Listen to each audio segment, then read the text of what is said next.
Where is your life? Waste waste waste. ఇదిగో నూతన సంవత్సరం ప్రారంభమైంది.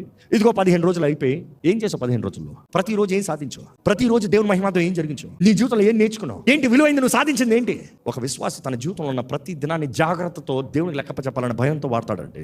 దేవుని భయం లేదు ఈరోజు సంఘంలో. దేవుని భయం లేదు. ఎవరికి వాడు రాజా, ఎవరికి వాడు కింగ్, ఎవరికి వాడు లీడరు. దేవునికి లెక్కప్ప చెప్పాలన్న భయం అంటే వేరేలాగా ఉంటుంది మనుషుడు స్వభావం. నువ్వు ఎలా ఉన్నావు ఇతరులతో దాని రీతిగా దేవుడు ఉంటాడని తెలుసుకుంటే ఇంకా జాగ్రత్తగా ఉంటావు. యేసు ప్రభు చెప్పిన ఉపమానంలో చూస్తాం. ఒక దాసుడు ఎంతో అప్పొందంట.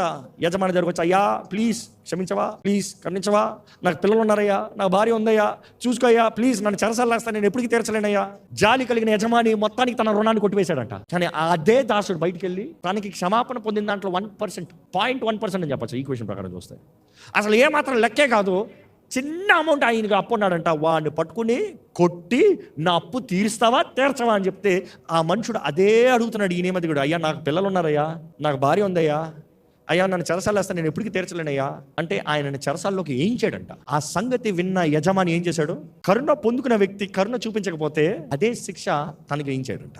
జాగ్రత్త. దేవుడు నీ హృదయాన్ని చూస్తున్నాడు, నీ జీవితాన్ని చూస్తున్నాడు, నువ్వు ఇతరులతో ఎలా ఉన్నావో చూస్తున్నాడు, నీ బ్రతుకు ఎలా బ్రతుకుతున్నావో చూస్తున్నావు. నీ బ్రతుకు పరిశుద్ధంగా ఉందా?